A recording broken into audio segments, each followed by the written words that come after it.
Hello everybody, welcome to Israel's Church of Living God. I'm Brother Rodney and Brother Caleb will be reading today.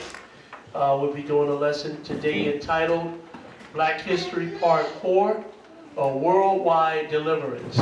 A Worldwide Deliverance. Because that's what it will be at the return of the Lord. It will be a worldwide deliverance for the children of Israel. Just like there was an Exodus during the times of Moses, there will be a worldwide deliverance. So we're going to get right into the lesson. And in fact, we're going to start in Exodus, the 3rd chapter. And we're going to deal with the Exodus a little bit here. Exodus, the 3rd chapter. We're going to pick it up at verse 1. Exodus 3 and 1. Everybody got it? Amen. Go ahead and read. Exodus chapter 3, verse 1. Now Moses kept the flock of Jethro, his father-in-law, the priest of Midian, and he led the flock to the backside of the desert, and came to the mountain of God, even to Horeb. And the angel of the Lord appeared unto him in a flame of fire out of the midst of a bush. And he looked, and behold, the bush burned with fire, and the bush was not consumed. Now, so we're not going to get off into all about the bush and everything, so we're going to get to what we come for. Skip down to verse 6. Skip down to verse 6. Go ahead and read it. Moreover, he said, I am the God of thy father, the God of Abraham, the God of Isaac, and the God of Jacob. And Moses hid his face, for he was afraid to look upon God. And the Lord said, I have surely seen the affliction of my people, which are in Egypt. Now he says, surely I have seen the affliction of my people, which are in Egypt. Go ahead and read. And have heard their cry by reason of their taskmasters. For I know their sorrows. Go ahead. Just like God knows our sorrows now. He knows the sorrows of the children of Israel, even in this generation. Verse 8, go ahead and read it. And I am come down to deliver them out of the hand of the Egyptians, and to bring them up of that land unto a good land, and a large, unto a land flowing with milk and honey, unto a place of the Canaanites, and the Hittites, and the Amorites, and the Perizzites, and the Hivites, and the Jebusites. Now, so he said, I have come down to deliver my people. And that's what he's going to do at his return. And this same one that delivered the children of Israel during the times of Moses, when the children of Israel were in Egypt, that is the same one that's going to come to deliver his people out of all the countries that they have been scattered in. Hallelujah. The same one. And we're going to get to that in a minute. But look, so he said, I have given them the land of the Amorites and the Hittites, right? And the Perizzites and the Jebusites. So now let's just go and see how long he had given them this land for. Let's go to Psalm 105. How long had he given them this land for? Because, you know, Israel been kicked out of the land so many times.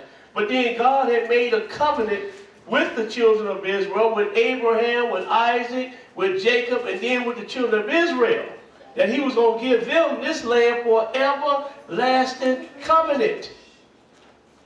Let's pick it up at verse 7. Pick it up at verse 7. 105, Psalm 105 and verse 7. Go ahead and read it. Psalms chapter 105, verse 7. He is the Lord our God. His judgments are in all the earth. He hath remembered his covenant forever, the word which he commanded to 1,000 generations. Now he said he hath remembered his covenant forever. Forever. Go ahead and read. Verse 9. Which covenant he made with Abraham, and his oath unto Isaac, and confirmed the same unto Jacob for a law. Go ahead. And to Israel for an everlasting covenant. See, he made this covenant with Israel, and when he makes a covenant, it is everlasting. It is everlasting. No man can disannul it. Go ahead and read. Saying, unto thee will I give the land of Canaan, the lot of your inheritance. Look, that's the covenant right there. He said, I'm going to give you the land of Canaan for your inheritance, Israel. Yes, sir. And this is an everlasting covenant. And so we know that the children of Israel have been scattered throughout the lands and throughout the nations, right? So at some point, the children of Israel have to come back to that land, because he gave them this land for everlasting covenant. And God don't lie. Teach. So if Israel is in all the nations, then who's in that land right now? And then the ones that's in that land not right now, they got to come up out of that land. Because that is the land of Israel. That is their land. Go ahead and read. What verse you at? 12. Skip down to verse 26. Go ahead and read. 26. Uh-huh. He sent Moses his servant and Aaron whom he had chosen. Uh-huh. So because he delivered the children of Israel out of Egypt with a great deliverance. Man has never seen the likes of this deliverance right here. So we're going to read about this deliverance right here. Because he said, I have come down to deliver thee out of the hands of the Egyptians, right?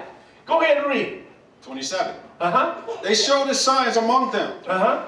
and wonders in the land of Ham. Go ahead. He sent darkness and made it dark. And they rebelled not against his word. Uh-huh. He turned their waters into blood and slew their fish. So now this is what happened in Egypt. And Egypt is the land of Ham. Just like Canaan is the land of Ham. Yes, sir.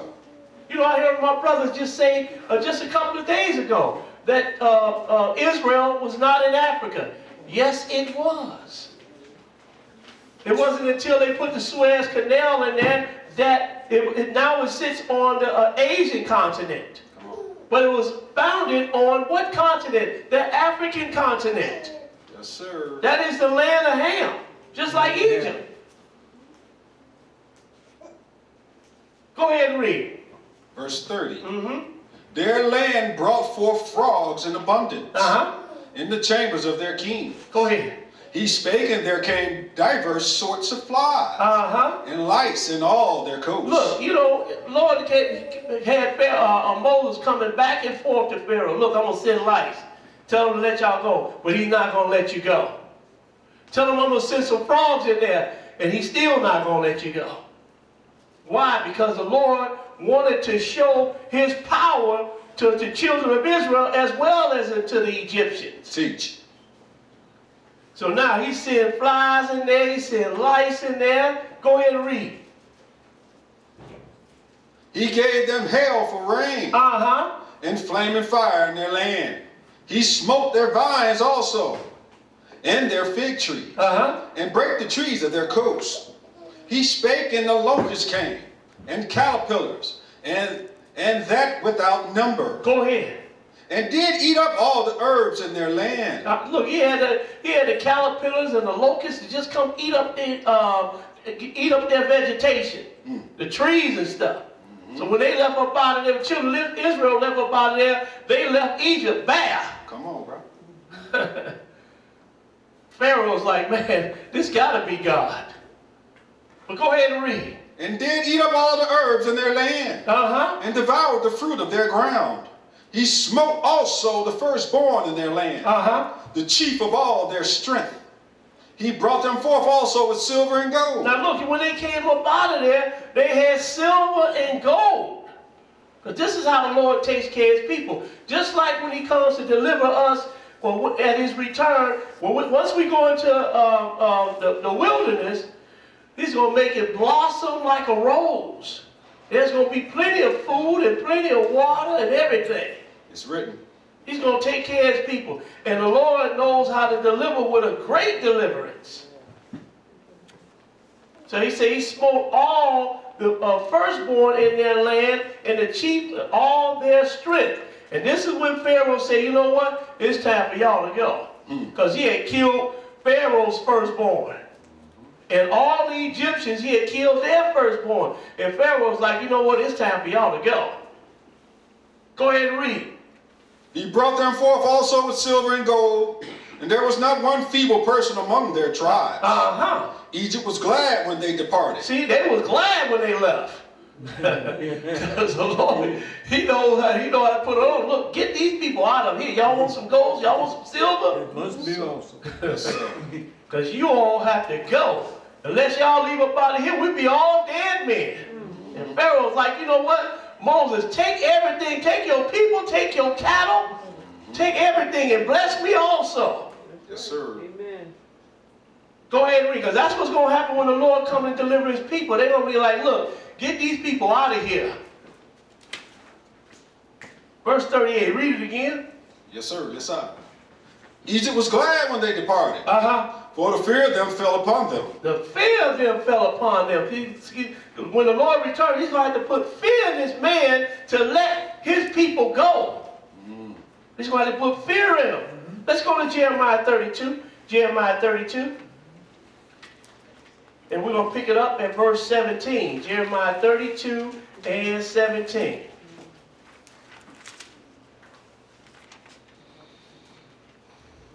Go ahead and read it. Everybody got it? Glad to see everybody come out today. Hallelujah. 32 and 17. Go ahead and read it. Jeremiah chapter 32, verse 17. Uh-huh. Our Lord God, behold, thou hast made the heaven and the earth by the great power and stretched out arm, Uh-huh. and there is nothing too hard for thee. See, our God is the one who made the heavens and the earth. Hallelujah. Buddha didn't make them. Allah, none of those other gods made the heavens and the earth. Our God, the God of Israel, made the heavens and the earth. That's right. Does everybody understand that? We got all these gods people worship, but when the Lord returns, he's going to do away with all of these other gods. That is no God. Yes, sir.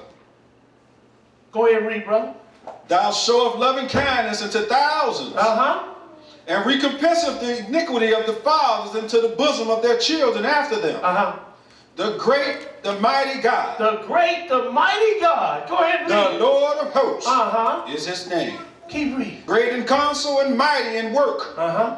For thine eyes are open upon all the ways of the sons of men. See, God is watching everybody. You think he doesn't know what has been done to his people over the centuries? You know, he is the one who put the children of Israel in captivity, but this man that did what? They furthered the affliction. So the Lord said, you know what? I got to pay y'all back for this. I got to pay y'all back for this. And when I come, I'm going to strong arm this earth and take it over. And deliver my people and take them back home. But go ahead and read. Yes, sir. Yes, sir. It says, for thine eyes are open upon all the ways of the sons of men, to give everyone according to his ways, Uh-huh. and according to the fruit of his doings, Keep reading. which have set signs and wonders in the land of Egypt, Uh-huh. even unto this day, and in Israel, and among other men, and has made thee a name as at this day, Go ahead and read. and has brought forth thy people Israel out of the land of Egypt with signs and with wonders, Uh-huh. and with a strong hand. And with a strong hand. Because when the Lord beat down the Egyptians, that was it. They was like, look, y'all got to go. Yes, sir. Go ahead and read. And with wonders and with a strong hand, and Uh-huh. with a stretched out arm, and with great terror. And with great terror, terrorized the people. Yes, sir. Had them shaking in their boots. The Lord even done, he said, in the land of Goshen, in Egypt, in the land of Goshen, it was light in Goshen, but it was darkness in all of Egypt. So dark that they couldn't even see their hands in front of their faces. And this is how the God of Israel works for his people. Go ahead and read verse 22. 22. Uh-huh. And has given them this land, which thou didst swear to their fathers to give them. Uh-huh. A land flowing with milk and honey. When he brought them out, he gave them land flowing with milk and honey. Yes, sir. The best of all lands. Go ahead and read it. And they came in and possessed it. Uh-huh. But they obeyed not. They obeyed not thy voice. And we saw that last Sabbath. And what happened to the children of Israel because of their disobedience? They were scattered throughout the nations, and the Lord punished them. And all the nations they went to, he punished them. Verse 23, one more time. And they came in and possessed it, Uh-huh. but they obeyed not thy voice, neither walked in thy law. Uh-huh. They have done nothing of all that thou commandest them to do. Go ahead. Therefore thou hast caused all this evil to come upon them. Therefore, thou hast caused all this evil to come upon them. He delivered them with a great deliverance, but then when they got into the land, they wouldn't keep his laws and commandments. And they were only there for a short period of time. They were in and out, in and out, in and out. And I'm going to show you how much they were in and out. Let's go to Jeremiah, the 50th chapter, Jeremiah 50. Jeremiah 50, and we're going to pick it up at verse 17. Jeremiah 50 and 17.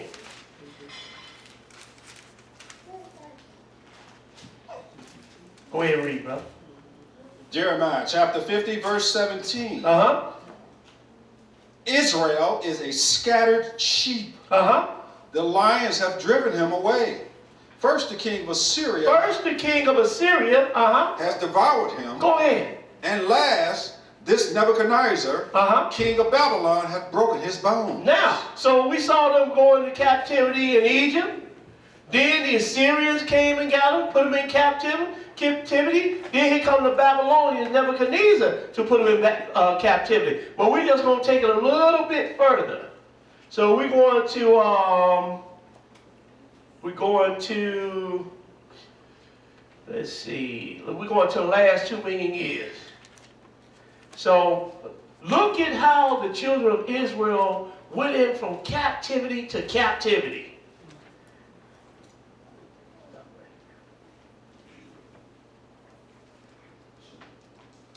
All right, this is the last 2 million years. Okay. 405, page 405. Peace. Okay. Conquest and dispersion. Israel was the first of the 2 Jewish states to fall to an outside power. When it was conquered by Assyria. See, there's the Assyrians. After Egypt, the Assyrians came after Egypt. Then who's next? When it was conquered by Assyria in 722 BC, after the Assyrians' fall, Judah was conquered by Babylon. Here come the Babylonians and Nebuchadnezzar. And Nebuchadnezzar came in several times and took the children of Israel into captivity. Who was next? This Babylonian captivity lasted for 50 years. When the Persians under Cyrus the Great destroyed Babylon in 539. Now here we got the Medes and the Persians, because you know your Medes ruled, then the Persians, right? Who's next? The Jews were allowed to return to their homeland and rebuild Solomon's temple in Jerusalem. But they did not regain full independence.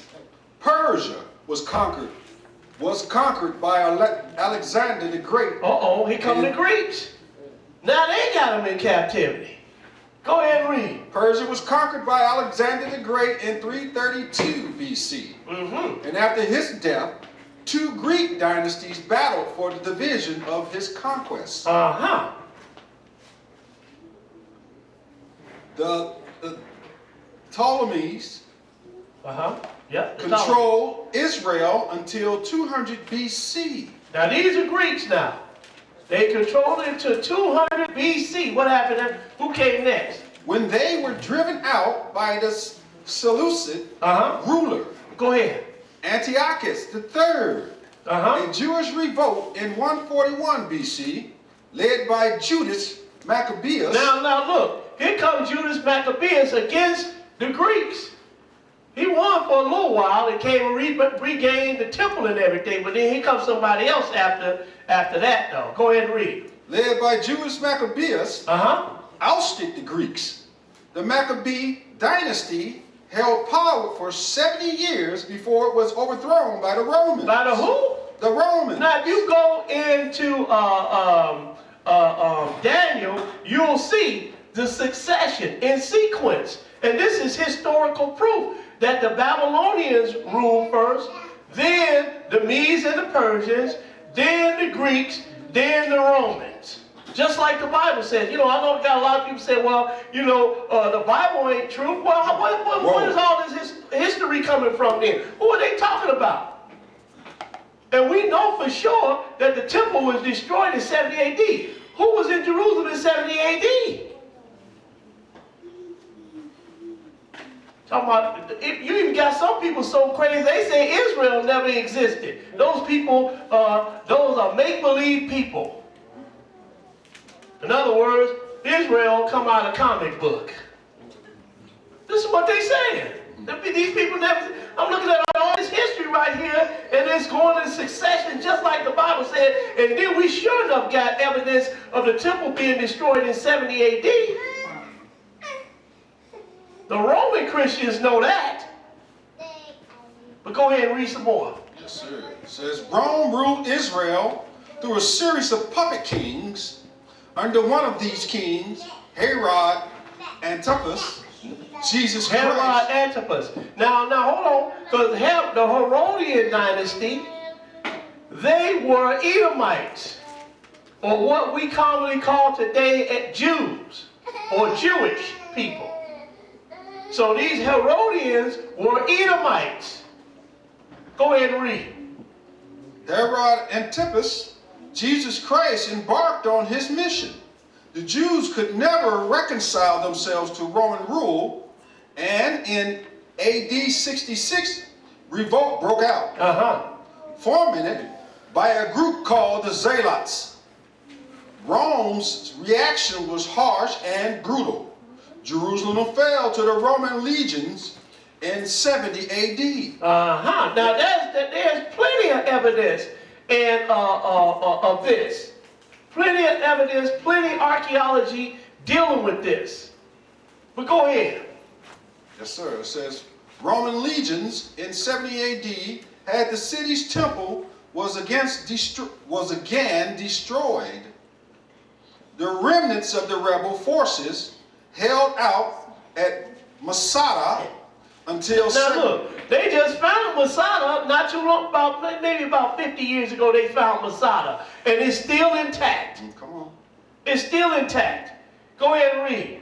Forced out at Masada until 73 AD. When they took their own lives rather than fall into Roman hands. Now, so this is what happened in 70 AD. So now we're getting down to that time. We're getting down to the first century, not quite 70 AD, because we're going to show you what Jesus had said about the temple and what was going to happen to the temple in 70 AD. So now we're going to bag up. We still in the first century now. So we bagging up some though. Let's go back and see what Jesus said about this. But first we're going to Matthew 15 and 21. Matthew 15 and verse 21.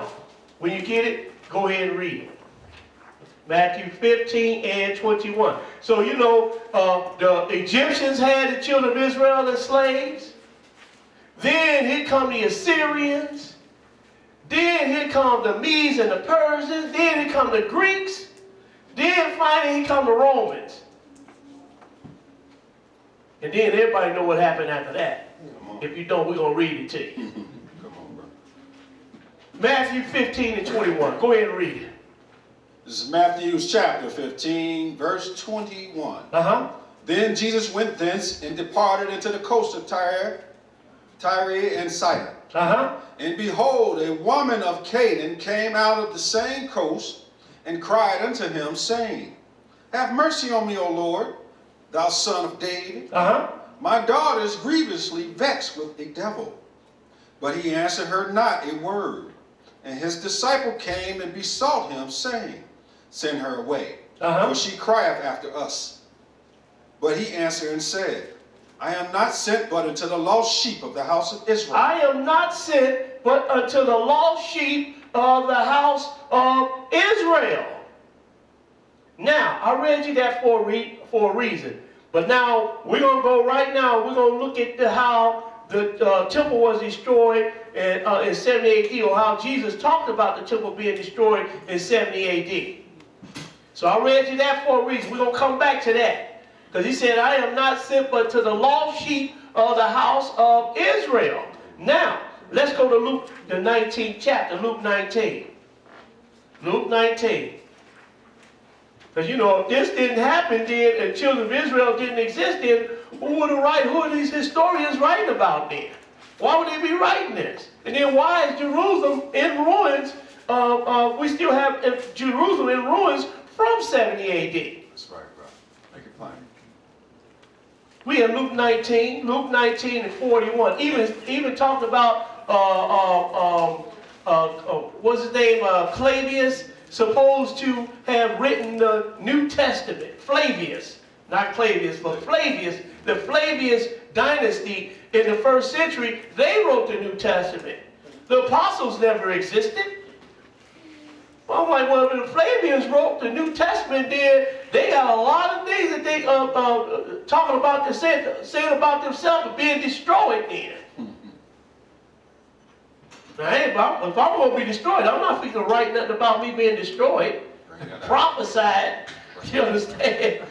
That I'll be, you know, that's why they say the Gentile wrote the Bible. The Gentile didn't write the Bible. Why would he write the Bible? And it's talking about him and all the other nations being destroyed when the Lord returns.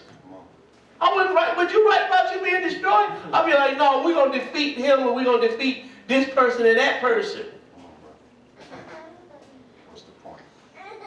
Luke 19 and 41. Luke 19 and 41. Go ahead and read it. Luke chapter 19, verse 41. Uh-huh. And when he was come near, he beheld the city and wept over it. Go ahead. Saying, if thou hast known, even thou, at least in this thy day, the things which belong unto thy peace, but now they are hid from thine eyes. For the days shall come upon thee, that thine enemies shall cast a trench about thee, and compass thee round, and keep thee in on every side. Now look, Jesus, he's telling them about what's going to happen to the city of Jerusalem. He said, look, he's going, the Romans going to come in, thine enemies going to come in, and they're going to build a trench about thee and compass thee round and keep thee in on every side. Go ahead and read verse 44. And shall lay thee even with the ground, and thy children within thee. And they shall not leave in thee one stone upon another. See, that's how we know that well and wall, that ain't a part of no Solomon's temple and all that. Because he said, the Lord said, there's not going to be one stone left upon another that shall not be thrown down. Because thou knowest not the time of thy visitation. Now, let's read a little bit about that. So we're going to the Atlas of the Bible, and we're going to read a little bit about that. We're going here and here. Turn that page after that. Okay.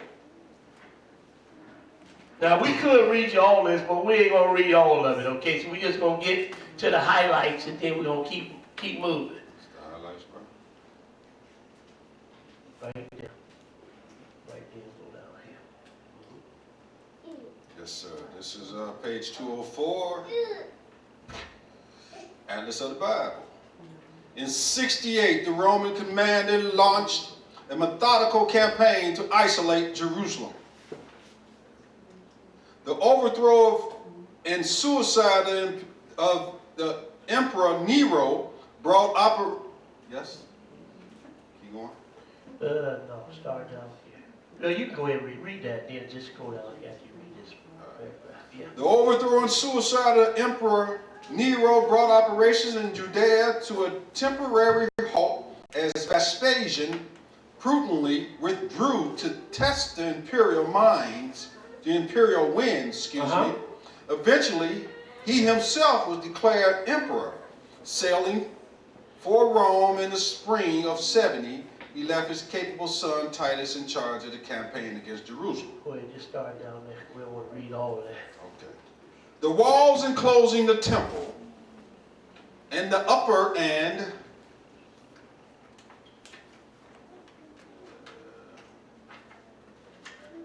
Just one page. thick pages. Okay, the walls enclosed in the temple and the upper and lower cities were of the most formidable burial of all, postponing an all-out assault. Titus turned to starvation tactics. Now, this is when the Romans came in 70 A.D. to destroy Jerusalem. And there's still archaeological evidence of this. But go ahead. Yes, sir. It says, postponing all-out assault, Titus turned to starvation tactics. A certain amount of food had been smuggled into the city almost nightly during the siege. But now the Romans sealed off Jerusalem completely with a wall of their own, made of earth and some 5 miles in circumference. Remember, he said he's going to dig a trench about the city, and no one's going to get in, and nobody's going to get out. Now, you know, if this didn't happen, then, you know, if the children of Israel didn't exist, then how are these historians writing the same thing that Jesus told you in Luke, the 19th chapter? Why would they be writing this if Jesus didn't exist and this thing didn't happen? Make it plain. Go ahead and read some more. Yes, sir. Yes, sir. It says, but now the Romans sealed off Jerusalem completely with a wall of their own, made of earth and some 5 miles in circumference. Go ahead. From the outset of the siege, those attempting to get through the encircled lines had been caught and crucified. Now what did Jesus say? For those days shall come upon thee, that thine enemies shall cast a trench about thee, and compass thee around, and keep thee in on every side. Yes, sir. Just like the master said. Go ahead and read. Sometimes the daily execution reached 500. The crosses were never bared. Now look at all of these people that were dying during the time of this siege. Said 500 people a day, and the crosses were never bared. Go ahead and read. Inside the city, starvation and disease claimed their mounting toll. Bodies filled the streets and were stacked in houses. Go ahead. Thousands of corpses were thrown from the walls into the valley below. Can you imagine that? All of these people dying like this every day? 500 people a day on the cross? Nobody get in, nobody get out. The only way you get out, they got to carry you out. Or they throw you over the wall. Man, that is really something. Right here. Read that. Okay, it says, the surviving rebels made a last-ditch stand within Herod's palace. The battering rams resumed their arithmetic work. When the legionnaires at last broke into this refuge, they found only corpse. They found only corpse because the children of Israel started committing suicide. They said, look, I'd rather die than have the Romans that come in here and kill me. You finished with that? No, sir. Go ahead. Herod's palace and the rest of the upper city were put to the torch. Jerusalem was a city of the dead. Jerusalem was a city of the dead. Now this all happened in 70 AD.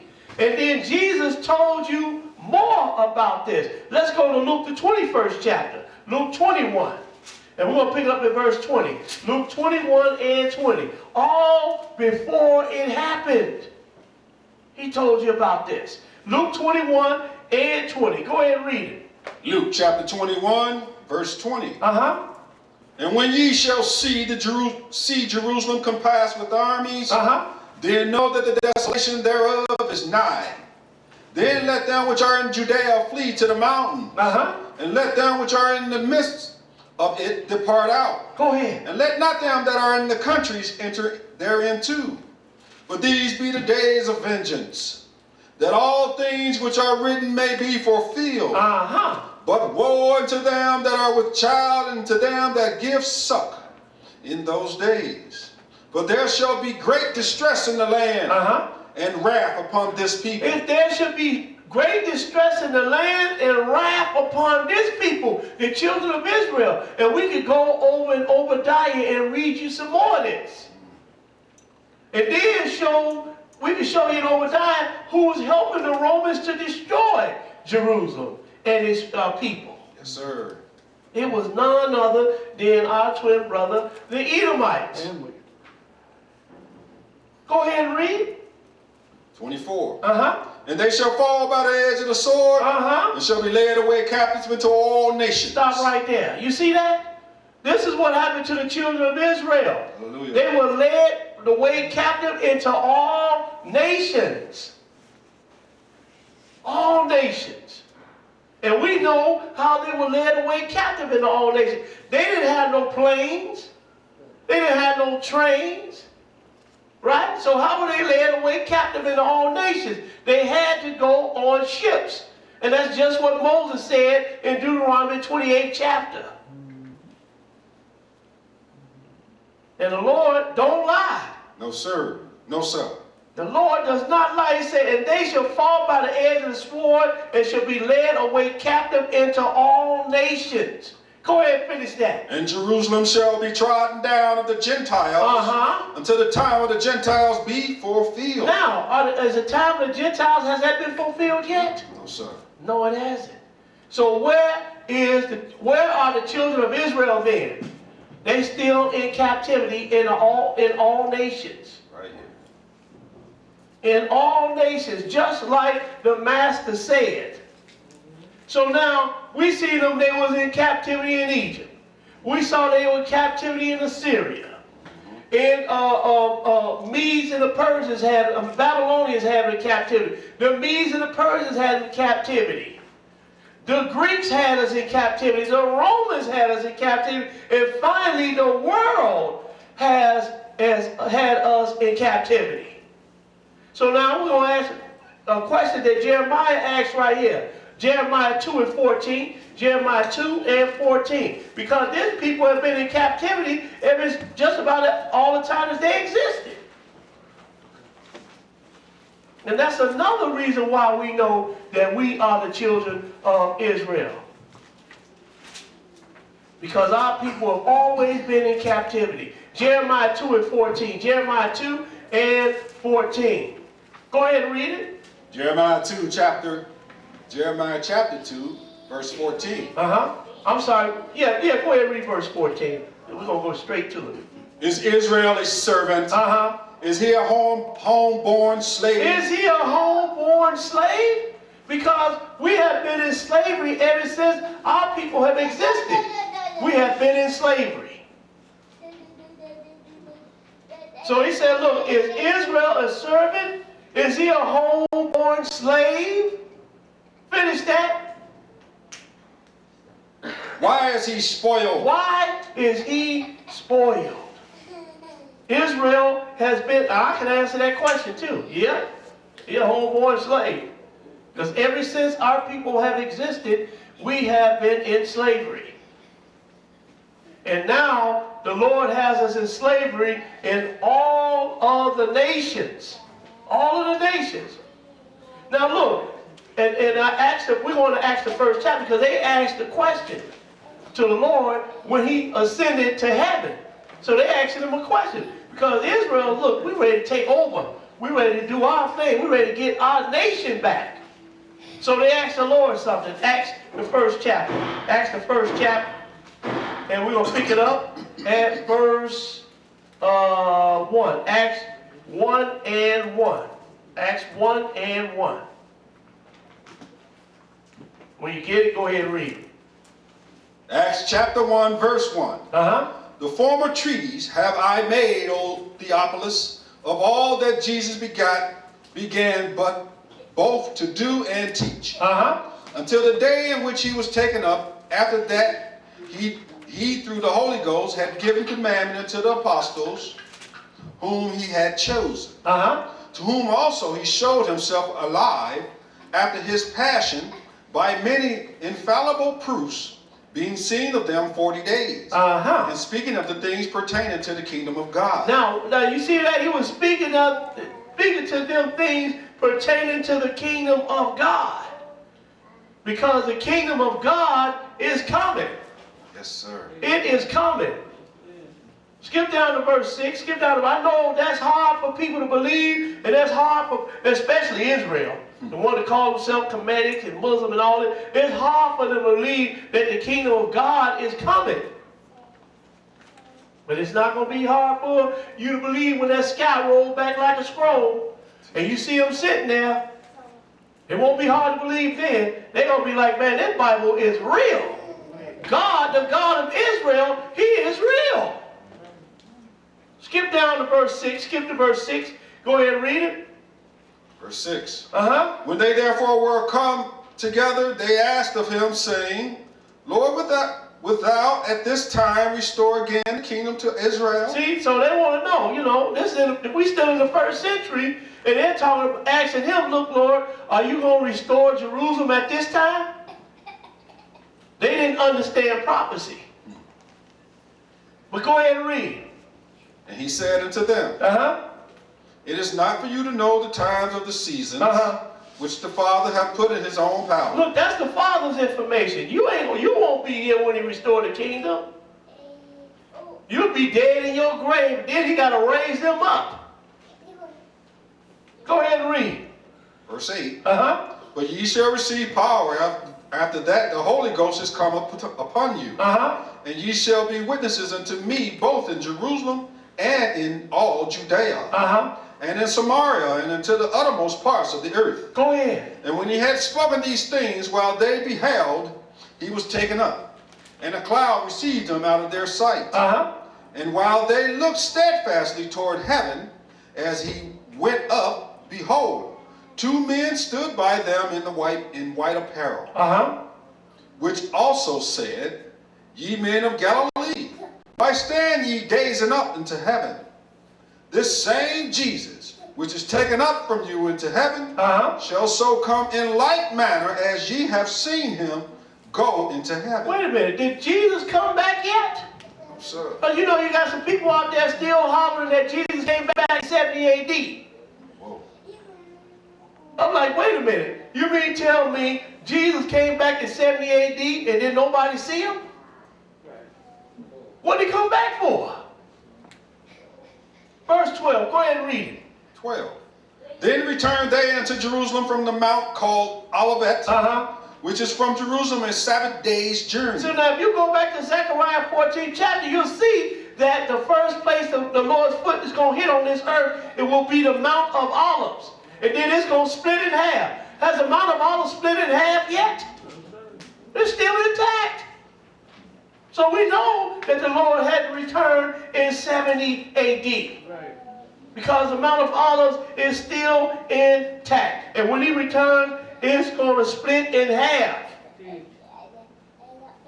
Let's go to Luke the 13th chapter. Luke 13. See, we can prove what we're saying. Yes, sir. We can prove it. Luke 13. Luke 13.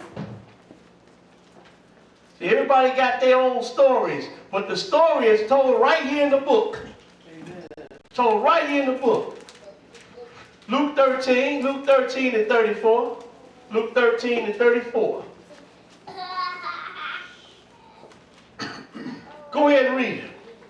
Luke chapter 13, verse 34. Uh-huh. O Jerusalem, Jerusalem, which killeth the prophets, Uh-huh. and stoneth them that are sent unto thee. Go ahead. How often would I have gathered thy children together as a hen doth gather her brood unto her wings, Uh-huh. and ye would not. So he said, look, how often would I have gathered thee, but you would not? So the Lord had tried to gather the children of Israel a lot of times. Not when he was Jesus, before then. He said, how often I would have gathered thee, but thou would not. Go ahead and read. Behold, Uh-huh. your house is left unto you desolate. Your house is left unto you desolate. Because since 70 A.D., the children of Israel have been taken out of Jerusalem, right? Yes, sir. And it has been desolate. Once they got taken out of, it had been desolate. But then here comes some more people in there to take it over. And I'm going to show you who those people were. Go ahead and read. Behold, your house is left unto you desolate. Uh-huh. And verily I say unto you, ye shall not see me until the time come when ye shall say, Uh-huh. Blessed is he that cometh in the name of the Well, Lord. did that happen in 70 A.D.? That didn't happen in 70 A.D. When the apostles and the people say, blessed is he that cometh in the name of the Lord. That didn't happen in 70 A.D. But look what he said. He said, your house is left unto you desolate. Let's go back and read this again. Let's go this time to Isaiah the 1st chapter. Isaiah the 1st chapter. Isaiah 1 and we're going to pick it up in verse 2. Isaiah 1, and we're going to pick it up at verse 2.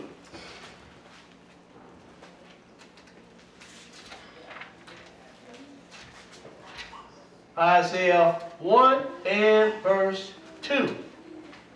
Now remember, the children of Israel got kicked out of the land. It was desolate for a while, then here comes some more people into the land. But go ahead and read Isaiah 2, and we're going to pick it up, 1 and verse 2. Isaiah 1 and verse 2. Go ahead. Yes, sir. Isaiah chapter 1, verse 2. Uh-huh. Hear, O heavens, and give ear, O earth. For the Lord hath spoken, I have nourished and brought up children, and they have rebelled against me. They have rebelled against me. The children of Israel have been rebelling against the Lord since they were a nation. Back and forth, in and out of Jerusalem. Oh Lord, save us, save us. They're in captivity. Oh Lord, save us, save us. Lord, come and save them. Take them back to the land. They get waxed fat and start kicking. Living good, high on the hall, they start sinning against the Lord again. What they do? Have somebody else come in there and get them, take them out, and then take them into captivity. Till finally, he's like, you know what? That's it. Y'all going into captivity all over the world. And then I'll see you when I get back. Go ahead and read. Verse 3. Uh-huh. The ox knoweth his owner, Uh-huh. and the ass his master's crib. Uh-huh. But Israel does not know. My people does not consider. See, that's what's wrong with our people as a whole. We don't know who our God is. Teach. You know, we don't know how to serve our, we don't know who we are. We don't know who our God is. We don't know nothing. Only thing we know is that Roman Christianity stuff. And hollering and running up and down the aisles and all that type of stuff. Ain't nobody learning nothing. And then they tell you, well, I'm a New Testament Christian. Keep you out of the Old Testament so you won't find all of this out. Because if you don't come to the Old Testament, you wouldn't know that you are the children of Israel. I can guarantee you that. Plain and simple. The best thing you would look at in the New Testament would be Revelations 2 and 9, Revelations 3 and 9. And then you go scratching your head like, what is he talking about? I know the people that he said they are Jews, but they are not. Well, who are these other people that are? When he said he's going to make them come and worship before the high feet, who are these people? Teach. Go ahead and read some more. Verse 4. Uh-huh. Ah, sinful nation. Uh-huh. People laden with iniquity, a seed of evildoers. Go ahead. Children that are corrupters. They have forsaken the Lord. They have provoked the Holy One of Israel into anger. Uh-huh. They are gone away backwards. They are going away backwards. Even today, our people are still falling back. Yes, our people are still going backwards. Sure enough. Unless you come to a church like this one, where we're going to teach you who you are, and we're going to teach you what's going on, and why things are going on in our communities like they are going on. Why? Because I used to wonder when I was 16 years old. I used to tell my friends, man, we got to be cursed. Didn't know nothing about the children of Israel. The only thing I knew was the name Jesus, and I didn't know him. But I knew something was wrong, though. Why is the Lord punishing our people like this? We had to do something. And it wasn't until I was around 28, 30 years old, somewhere around there, that the Lord had a man to open up my eyes and show me this thing. I was like, oh, now I see. This is why we're going through the things that we're going through. And I don't know why my brothers don't understand that God, I'm talking about Israelite brothers, that God said these things going to happen to us, and they are indeed happening to us. We know why our brothers getting shot down in the streets. The Lord said you're going to be slain before your enemies, Israel. Leviticus the 26th chapter. Go and read it. It's written. I'm going to punish you 7 times. Since you want to walk contrary to me, Israel, I'm going to walk contrary to you, and I'm going to punish you 7 times for your iniquity. Oh, that ain't enough for you? Okay, you're going to be snared in holes, and you're going to be hidden in prison houses. Who that happened to? Who is that happening to? And I can go on and on, but go ahead and read, brother. Yes, sir. Yes, sir. What verse you at? Verse 5. Uh-huh. Why should ye be stricken anymore? Uh-huh. Ye will revolt more and more. Go ahead. The whole head is sick, Uh-huh. and the whole heart faint. And that's what's wrong with our people. We sick. We are spiritually sick. Why? Because we have left our first love, which is God, and we have left our first love, which is God, and forgot all about His word, His commandments, and His laws and everything. Our people forget about all of that. Whoa. Look at what else He's going to say. Go ahead and read it. Verse 6. Uh-huh. From the sole of the foot even into the head, Uh-huh. there is no soundness in it, Uh-huh. but wounds and bruises and petrifying sores. Uh-huh. They have not been closed, neither bound up, neither mollified with ointment. Go ahead. Your country is desolate. Stop right there. You see that? He said your country is desolate. Same thing that Jesus told you. Your country is desolate. Uh-huh. Your cities are burned with fire. Uh-huh. Your land, strangers devoured it in your presence. He said your land, strangers devour it in your presence. Strangers are devouring your land in your presence. And I'm going to tell you something. The stranger is still devouring our land in our presence. Teach. We're not studying about it. You go to the average Israelite, which he really don't know you're an Israelite, but just go to him and ask him about Jerusalem or Israel. He's like, I don't want to hear none of that stuff. That's those Jews. That's for those Jews. Go ahead and read. Yes, sir. It says, strangers devour it in your presence, Uh-huh. and it is desolate as overthrown by a stranger. Go ahead. And the daughter of Zion is left as a cottage in a vineyard, Go ahead. as a lodge in the garden of cucumbers, as a besieged city. Go ahead. Except the Lord of hosts had left unto us a very small remnant, Uh-huh. we should have been as Sodom, and we should have been like unto Gomorrah. Go ahead. Hear the word of the Lord, ye rulers of Sodom. Give ear unto the law of our God, ye people of Gomorrah. See, give ear to the law of our God. Give ear to it. Don't be running around talking about, oh man, that law is done away with. We ain't got to keep that law. What do you think you're going to be judged by? You're going to be judged by God's law. Hallelujah. How you going to throw, if you don't have to keep the law, then how you going to throw you in a fire or put you in a lake of fire for being a liar? If you ain't got to keep it, why would he do that? If you don't got to keep his law. If I'm a thief, I'm running around stealing, hey Lord, I ain't got to keep your law no more, so why you throwing me in the fire? That's what, that's what God is going to judge men by, not just Israel, but men by his law. Whether you done righteous before him or whether you done wickedness before him. Let's go now. We're going to read you something because he said, strangers devour your land in your presence. And that's even being done today. That's what we going on last too many years. I'm sorry, last too many years. I'm getting a little caught up.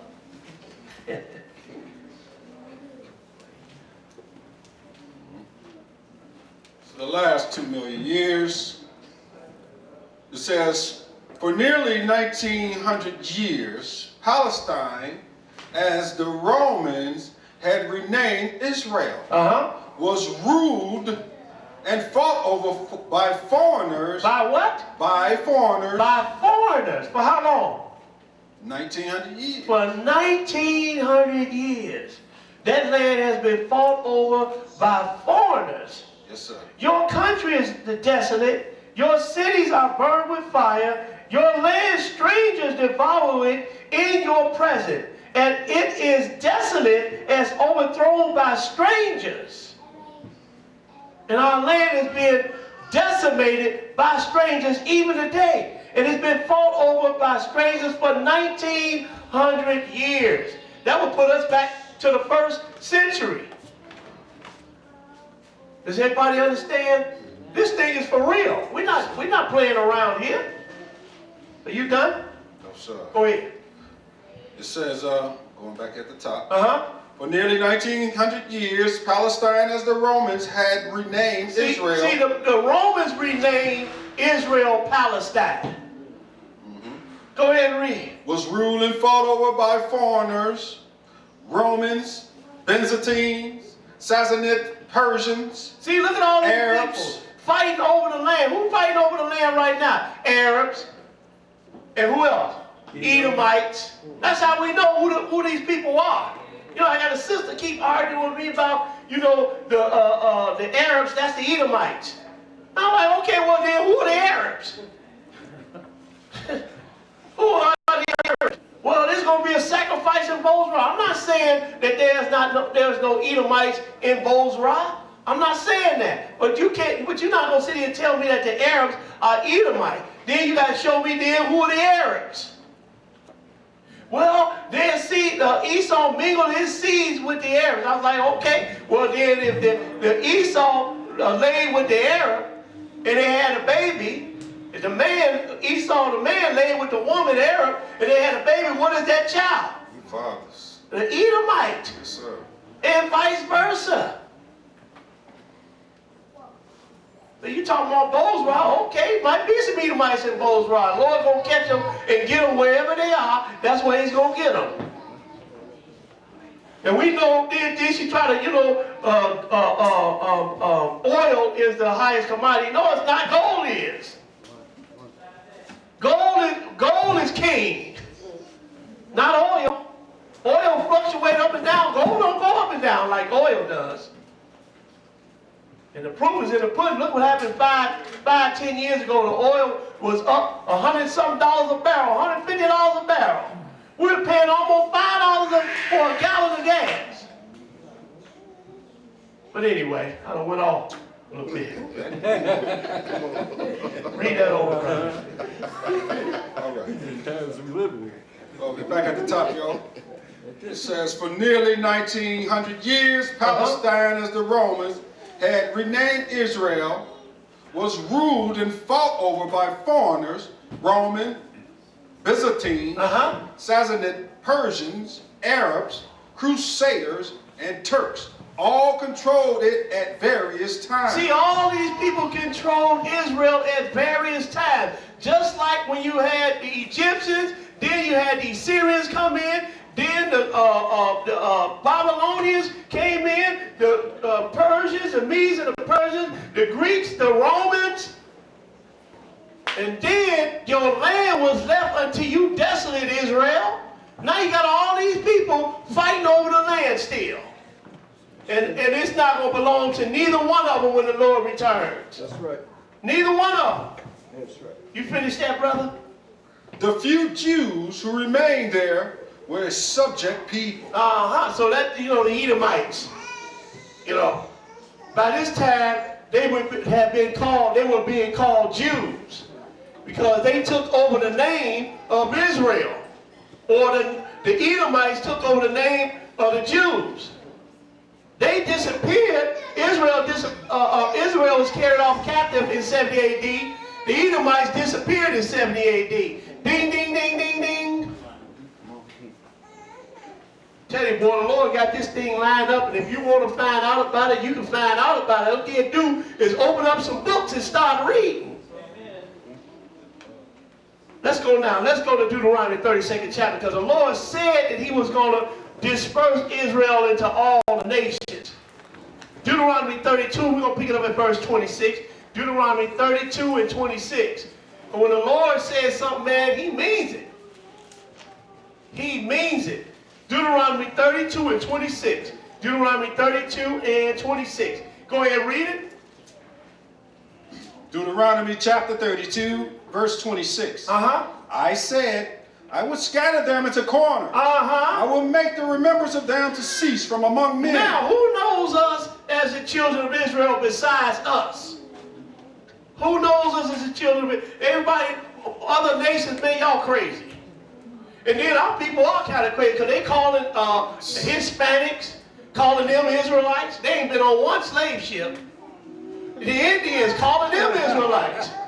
Wait a minute, how could you be an Israelite talking about that's Ephraim Manasseh? Ephraim Manasseh, Joseph married an Egyptian woman. And that's how you get Ephraim and Manasseh. So how did Ephraim and Manasseh get all the way from Egypt to all the way here?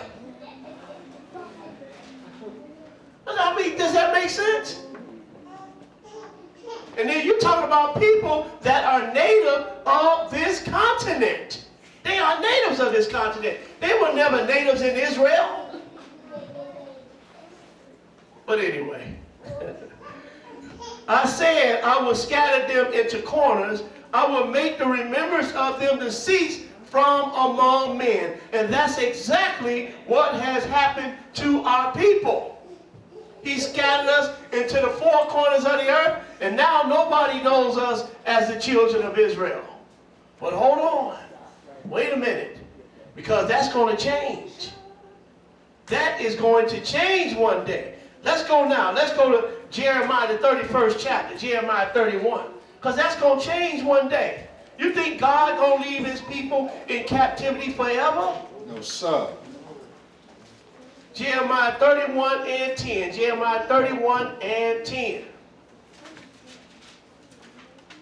Will you get it, brother? Go ahead and read it. Jeremiah chapter 31, verse 10. Uh-huh. Hear the word of the Lord, O ye nations. See, he's talking to the nations now. Y'all hear this, nations? Go ahead and read. And declare it in the isles afar off. Uh-huh. And say, he that scattered Israel will gather him. Uh-oh. He that scattered Israel will gather him. You know, Israel was scattered in 70 A.D., and then it would turn around and gathered in 70 A.D. Does that make any sense? How can you be scattered in all the nations in one year and gathered in 1 year? Read that one more time, because that brother didn't hear this. Go ahead and read it. Hear the word of the Lord, O ye nations, and declare it in the isles afar off. Go ahead. And say, he that scattereth Israel will gather him and keep him as a shepherd doth his flock. And he's going to gather him and keep him as a shepherd does his flock. So because remember, we read earlier that that land was given to the children of Israel for everlasting covenant. So if he gives that land to the Israel for everlasting covenant, and they're not there now because they was dispersed among the nations, then they have to come back one day.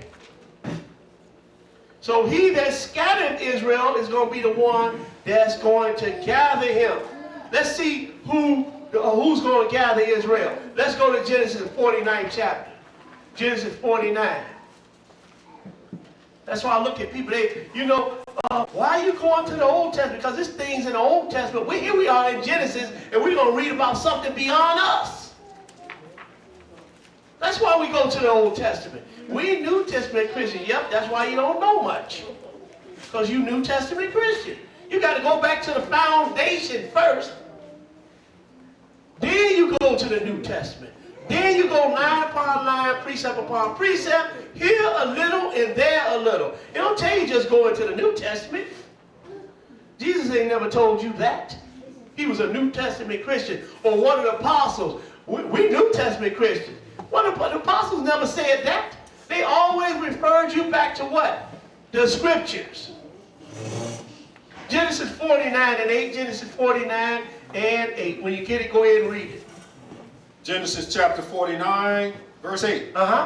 Judah, thou whom thy brethren shall praise. Thy hand shall be at the neck of thine enemies. Thy father's children shall bow down before thee. Look, he said your hand going to be in the neck of your enemies. Now we're going to show you who this is talking about right here. Because indeed, not only is his hand, but his foot too going to be in the neck of his enemies. He's going to come and beat this man down. Go ahead and read, brother. Judah is a lion's whelp. From the prey, my son, thou art gone up. He stooped down, he couched as a lion. And as an old lion, who shall rouse him up? Go ahead. Then the scepter shall not depart.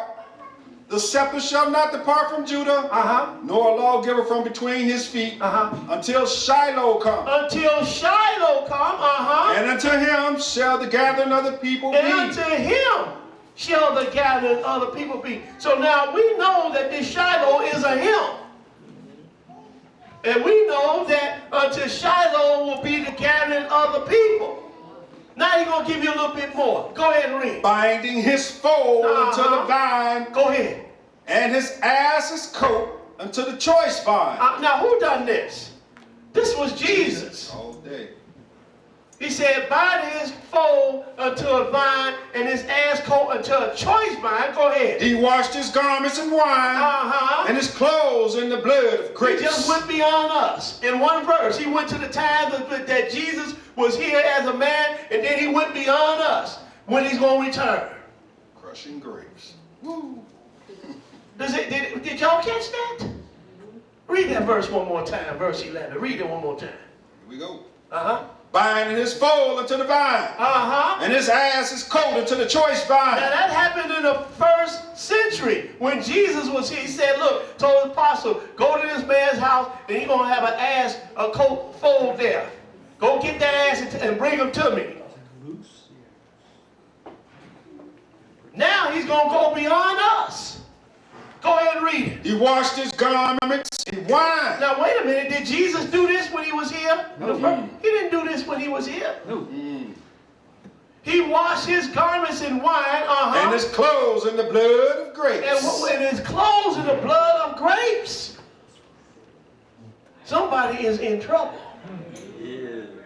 Somebody, I feel the sorries for you, because somebody's in trouble. Now let's go see who this is talking about. Let's go to Revelation 19 chapter. I'm not going to hold y'all long today. Revelation 19. Revelation 19, and we're going to pick it up in verse 11. Revelation 19 and verse 11.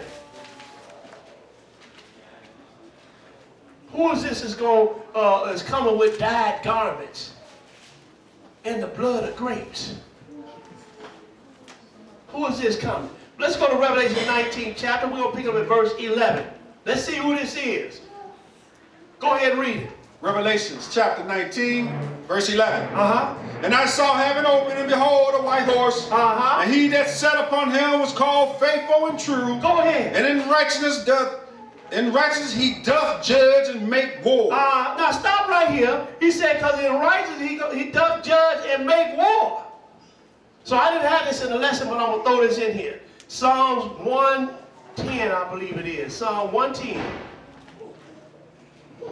Psalm 110, I believe it is.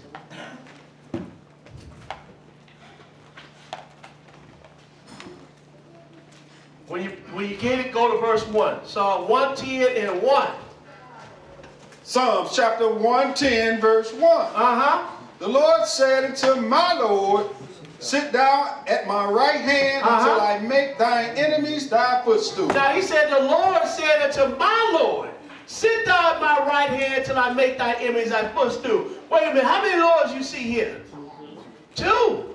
And then whose Lord is David's Lord? That is Jesus. That's his Lord. The Lord said unto my Lord, sit thou at my right hand until I make thy enemies thy footstool. Verse 2, go ahead and read it. The Lord shall send the rod of thy strength out of Zion. Rule thou in the midst of thine enemies. Go ahead. Thy people shall be willing in the day of thy power. Stop right there. He said, the Lord shall send the rod of thy strength out of where? Zion. Rule thou in the midst of thine enemies. Because that's what the Lord's coming back to do. He's coming back to rule. And when he rules, he's going to rule this planet, and he's going to get back his people Israel. No. Go ahead, verse 3.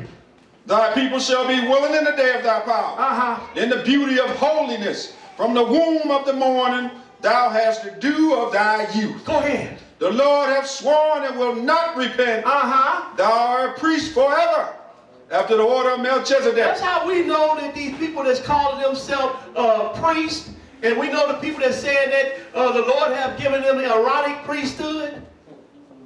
Because look who he gave it to forever.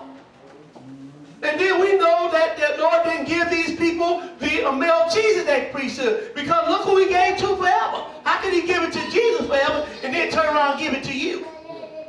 Go ahead and read. Verse 5. The Lord at thy right hand shall strike through kings in the day of his wrath. Ooh. The Lord at thy right hand, he's going to strike through kings in the day of his wrath. Go ahead, what's that verse 6 say? He shall judge among the heathen. He shall fill the places with dead bodies. Do you read about this when you go to these Sunday churches? You don't read about this then, do you? You don't read about this? I know y'all don't go to Sunday church, but I'm just saying. That's right. He shall judge among the heathen. He shall fill the places with dead bodies. Why haven't we been told about this? Go ahead and read. He shall wound the heads over many countries. He's going to wound his head over many countries. Not see, we know, so that lets me know right there, 70 AD, the Lord didn't return. Come on, bro. Because he would have wounded the head over many countries. He would have done it. Let's go back to Revelation 19 chapter. Revelation 19. And we're going to pick it up where we left off at verse, pick it up at verse 12. Yeah, go ahead and pick it up. No, I'm picking up at verse 11. Verse 11. At the top. This is Revelation 19, verse 11. And I saw heaven open, and behold, a white horse, and he that sat upon him was called Faithful and True. And in righteousness he doth judge and make war. See, so who are we looking at right here? We're looking at Jesus, the one who's sitting at the right hand that's going to strike through kings in the day of his right. The one that's going to fill the places with dead bodies. Go ahead and read. His eyes were as a flame of fire. And on his head were many crowns, and he had a name written that no man knew but he himself. See, you're not going to hear all these other names, Yahweh and Yahudah and all. You're not going to hear all these other names. Because he's going to have a name which no man knows but he himself. Go ahead and read. And he was clothed with vesture dipped in blood. And his name is called the Word of God. Ooh, so who are we reading about over there in Genesis, the 49th chapter? He said he washed his garments in the blood of grapes. We were reading about none other than Jesus. And he was clothed with a vesture dipped in blood, and his name is called what? The Word of God. The Word of God. Now, keep reading. And the armies which were in heaven followed him upon white horses, clothed in fine linen, white and clean. And out of his mouth goeth a sharp sword, that with it he should smite the nations. Stop right there, because when the Lord returns, he's got to smite the nations to get this man in line. Because man don't understand nothing but a rod upside the head. That's all he understands. See, once the Lord starts whooping on this man and starts pouring out his 7 vials of wrath on this man gonna be so terrified, just like the Egyptians were when the children. We gotta get y'all out of here. I'm gonna show you how terrified they're gonna be. That's right. Go ahead and read that verse again. 15. And out of his mouth goeth a sharp sword, that with it he should smite the nations, and shall rule them with the rod of iron. And he treadeth the winepress of the fierceness and wrath of Almighty God. Go ahead. And he have on his vesture and on his thigh a name written, King of Kings and Lord of Lords. King of Kings and Lord of Lords. Now we sure enough know who we are dealing with now, don't we? We are dealing with Jesus right here when he comes to take back this world and to set his people back up in their own land. Let's go to Zephaniah now. Zephaniah 3, and we're going to pick up at verse 8. Zephaniah 3 and 8. See, we understand what's going to happen when the Lord returns. You know, you got people saying that Jesus never even existed. Boy, you're going to be in trouble. Whoa. You are really going to be in trouble. You don't even, let alone you don't believe in him. You don't even believe he existed. You're really going to be in trouble. Zephaniah 3 and 8. Zephaniah 3 and 8. Go ahead and read it. Zephaniah chapter 3, verse 8. Notice how we're in the Old Testament a lot for this lesson. Yes, sir. Because this is the foundation of the Bible. This is the foundation right here. Teach. Go ahead and read.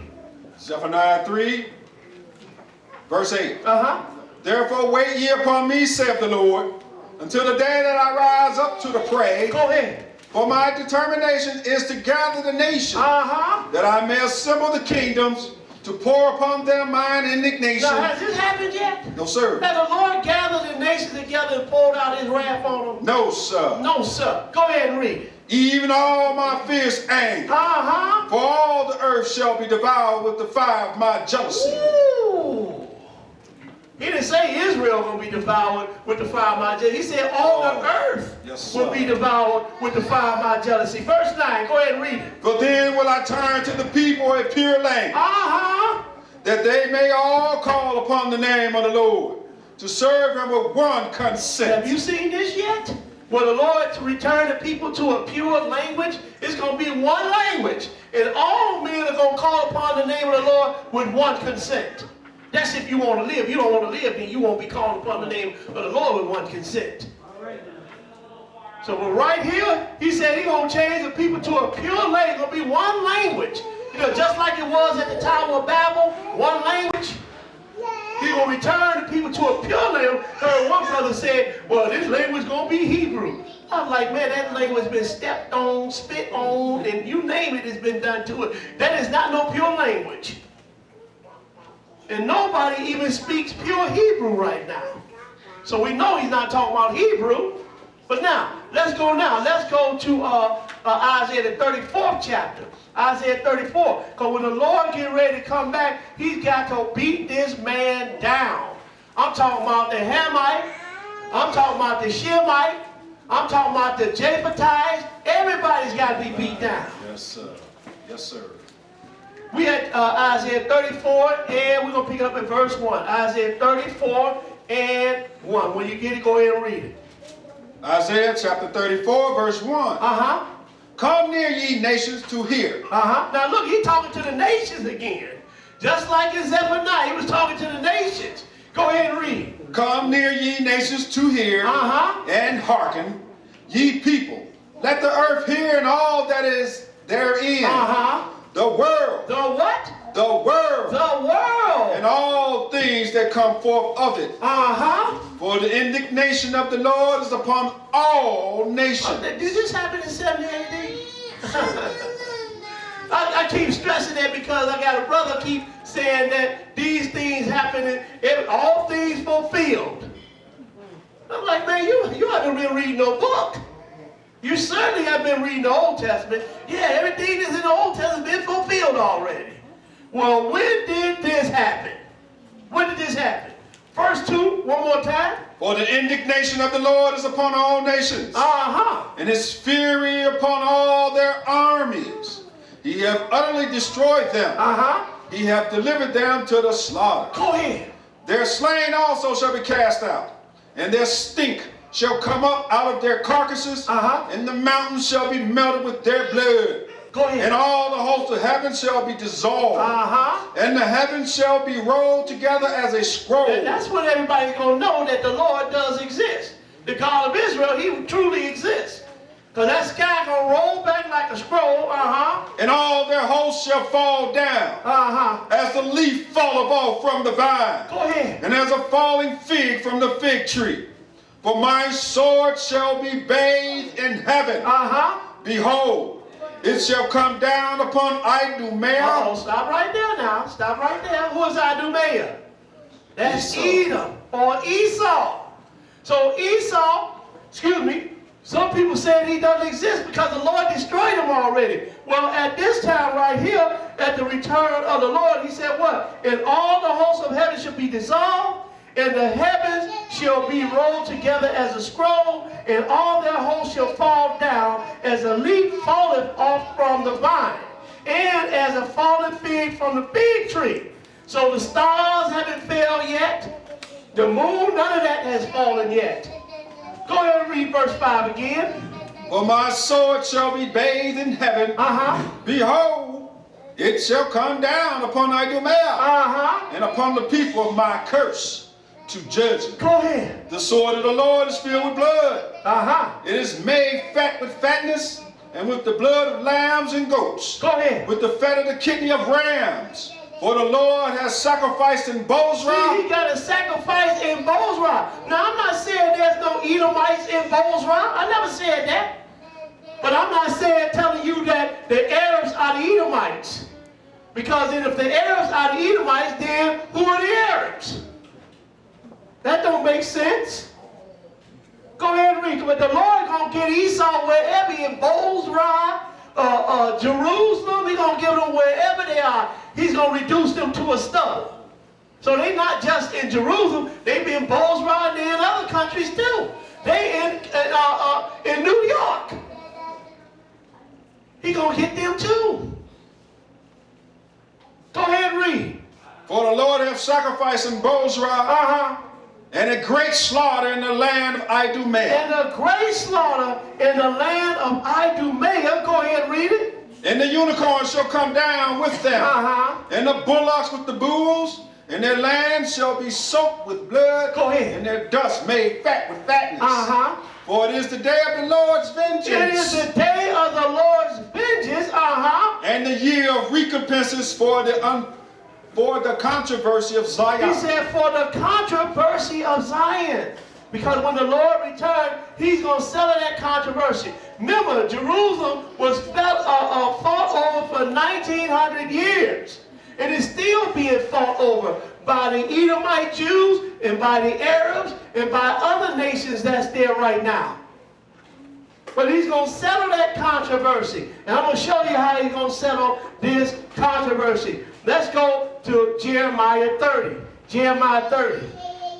And we're going to pick up at verse 7. Jeremiah 30 and 7. Because Israel, you got this last punishment coming. Well, you know, I know our preachers and stuff don't like to read about this too much. But there's light at the end of the tunnel. But Israel, see, he got to whoop on Israel even to wake him up. Why do you think all these things are happening to our people now?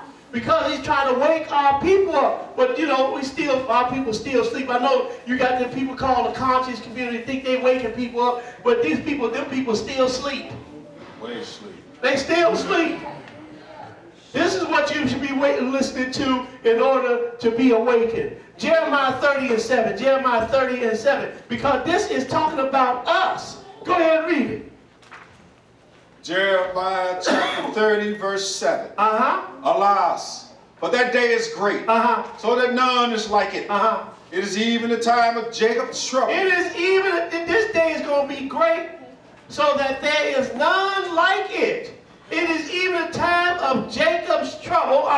But he shall be saved out of it. Thank God. Because when the great tribulation starts, that's when Jacob's trouble is really going to start. You think you got troubles now in Israel. You just wait till the time of the great tribulations. And that's when Jacob's trouble is really going to start. But go ahead and read. But the Lord said, I'm going to save him. I'm going to spank him some more, but then I'm going to save him out of it. Trying to get you to get your head together. Trying still to get you to follow after me. Because you know, just like a child, when you whoop their butt, a couple of times they get in line.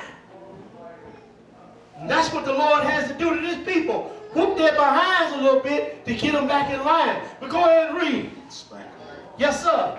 For it shall come to pass in that day, saith the Lord of hosts, that I will break his yoke from off thy neck. See, look, I'm going to break his yoke from off your neck. Because right now, the nations have a yoke around our neck. Go ahead and read. And will burst thy bonds. And strangers shall no more serve themselves of him. Now you know this future. He said, and strangers shall no more serve themselves of him. Go ahead and read. But they shall serve the Lord their God and David their king. Ooh, whom I will raise. Yes, sir. He said, David? Yes, sir. David. King David. Hallelujah. Read that verse one more time. Somebody didn't hear that. Verse 9. But they shall serve the Lord their God and David their king. And David their king, whom I will raise up unto them. Whom I will raise up unto them. Because right now David is asleep. So the only way David is going to be Israel's king, he got to be raised up. So this is talking beyond us. Go ahead and read. Verse 10. Uh-huh. Therefore fear thou not, O my servant Jacob. Go ahead. Saith the Lord. Neither be dismayed, O Israel. For lo, I will save thee from I'm afar, going to save thee from afar. and thy seed from the land of their captivity. Go ahead. And Jacob shall return, and shall be in rest, and be quiet, and none shall make him afraid. I thought Jacob went home in 1948. Oh no. They've been warned even before that. They've been fighting over that land for 2,000 years. And they still warn over the land. But he said this time, Jacob's going to be at rest and none's going to make him afraid. But hold on, because we're going to get to Esau some more in a minute. Go ahead and read. Verse 11. Uh-huh. For I am with thee, saith the Lord, Uh-huh. to save thee. Go ahead. Though I make a full end of all nations. Stop right there, because he got to come and make a full end of all nations in order to set up his kingdom. Yes, sir. It's written. I got to beat y'all down in order to set up my kingdom, because that's what he's going to do. It's going to be not going to be the government of the United States, the government of Spain and all the other, Portugal and all these. It's going to be the government of the Lord. Hallelujah. It's going to be the government of the Lord. He's going to be running this earth. Go ahead and read. For I am with thee, saith the Lord, to save thee, though I make a full end of all nations. Whether I have scattered thee, Go ahead. yet will I not make a full end of thee. Thank God. Go ahead. But I will correct thee in measure. See, that's why he got to come and put this whooping on Jacob. Jacob's trouble. To wake you up. Yes, sir. He said, I will not make a full end of thee, but I will correct thee in measure. Because you start getting whooped on enough, you know to get in line, or else you're going to die. Come on, brother. That's it. Bottom line. He said, I'm going to correct thee in measure. But I will correct thee in measure, and will not leave thee altogether unpunished. See, I'm going to get you, because I'm going to get you, Jay, because you got around here telling the Hispanic people that you done tricked them or got them believing they Israelites. You done told the Indians they Israelites.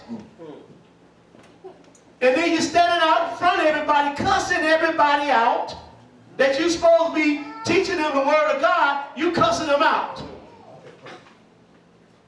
He said, I'm not going to leave thee altogether unpunished, because some of our brothers got to be punished. Even when he take them to the wilderness, he said, I'm going to make you pass on the rod and everything, and bring you to the bonds of the covenant. But some of the people that's going to even be in the wilderness, he's going to have to punish. I'm telling you, boy, and God knows his people. He knows when he come back, I got to put a whooping on everybody, including you, Israel. But I'm coming to save you, though. And that's why I'm whooping on you, because I love you, and I'm coming to save you. Let's go to Matthew 24. Matthew 24. Matthew 24, and we're going to pick up at verse 21. 24 and 21. When you get it, go ahead and read it. 24 and 21. Matthew chapter 24, verse 21. For then shall be great tribulation, such as was not since the beginning of the world to this time, no, nor ever shall be. Didn't we just read that over in Jeremiah the 30th chapter, where he says it's going to be a time of trouble that has never been before? We are reading about the same time. For then shall be great tribulation, such as was not since the beginning of the world, to this time, no, nor ever shall be. Go ahead and read it. And except those days should be shortened, there should no flesh be saved. Go ahead. But for the elect's sake, those days shall be shortened. Then if any man shall say unto you, Lo, here is Christ, or there, believe it not. For there shall arise false Christs and false prophets, and shall show great signs and wonders. Go ahead. Insomuch that, if it was possible, they shall deceive the very elect. If it was possible, see, the Lord still has his elect. Yes, sir. And we are standing before you. Hallelujah. His elect. Skip down to verse 29. Go ahead and read. Immediately after the tribulation of those days, shall the sun be darkened, and the moon shall not give her light. I mean, how many times is this going to happen? Because we just read, it said the sun and the moon and the stars, they're going to be dissolved. and they're going to fall and be dissolved. So how many times we going to read this? He said, immediately after the tribulation of those days shall the sun be darkened, and the moon shall not give her light. And the stars shall fall from heaven. And the powers of the heavens shall be shaken. See, we're reading about the same time we read in Zephaniah, when these things are going to happen. Go ahead and read. You know, you got some people saying this has happened already. I'm like, what? Man, if this has happened already, don't you know people have still been writing this down in history books and looking up in the sky, seeing if it's going to happen again? Go ahead and read. Verse 20. Verse 30, excuse me. And then shall appear the sign of the Son of Man in heaven. And then shall all the tribes of the earth mourn. Go ahead. And they shall see the Son of Man coming in the clouds of heaven with power and great glory. See, you haven't seen the likes of this yet. The Son of Man coming in with great power and with great glory. Go ahead and read it. He shall send his angels with the great sound of a trumpet. And shall gather together his elect. He's going to gather together who? His elect. Where he's going to gather them from? Go ahead. From the four winds. From one end of heaven to the other. Now, you see what he called in the earth? Heaven. He said he's going to gather from the four winds, from one end of heaven to the other. Hallelujah. Let's make this a little bit more plainer. Let's go to Isaiah the 11th chapter. Isaiah 11. See, the Lord coming back to gather his people from all over the earth, wherein they have been scattered. And he's going to take them back home. Isaiah 11. And we talk about a worldwide deliverance. A worldwide deliverance. Just like there was a worldwide captivity, there's going to be a worldwide deliverance. We had Isaiah 11 and 6. Isaiah 11 and 6. I mean, I could keep y'all here much longer, but I'm going to save some for the Black History programs coming up in June. Isaiah 11 and 6. Isaiah 11 and 6. Go ahead and read it. Isaiah chapter 11 verse 6. The wolf also shall dwell with the lamb, and the leopard shall lie down with the kid. Go ahead. And the calf and the young lion and the fatling together. Go ahead. And a little child shall lead them. Now, have you seen anything like this? The wolf shall lay down with the lamb. You know where that lamb is going to be, inside of that wolf. That's where that lamb would be. As of right now, as of today, you put a lamb next to a hungry wolf and see what happened to him. Only way he won't mess with that lamb because he just got through eating another one. That's the only way. But go ahead and read it. And the cow and the bear shall feed. Their young ones shall lie down together. And the lion shall eat straw like the ox. Now, have you seen a lion eating straw? No. Go out to the zoo and throw some straw in there and see. He might lick it a little bit, but he ain't fixing to eat it. Then throw a steak in there, a raw steak in there, and see if he gonna eat that. He ain't gonna lick it. He ain't gonna lick it. He gonna eat that steak up. Go ahead and read. Verse 8. And a sucking child shall play on the hole of the ass. And the weaned child shall put his hand on the cockatrice den. You know that's a snake's den. Children at this time will be playing with snakes. And this is when the Lord has come back already. Go ahead and read. Verse 9. They shall not hurt nor destroy in all my holy mountain. Go ahead. For the earth shall be full of the knowledge of the Lord as the waters cover the sea. Now you know this, future, because we got so many different religions. Just in Christianity alone is 216 different denominations.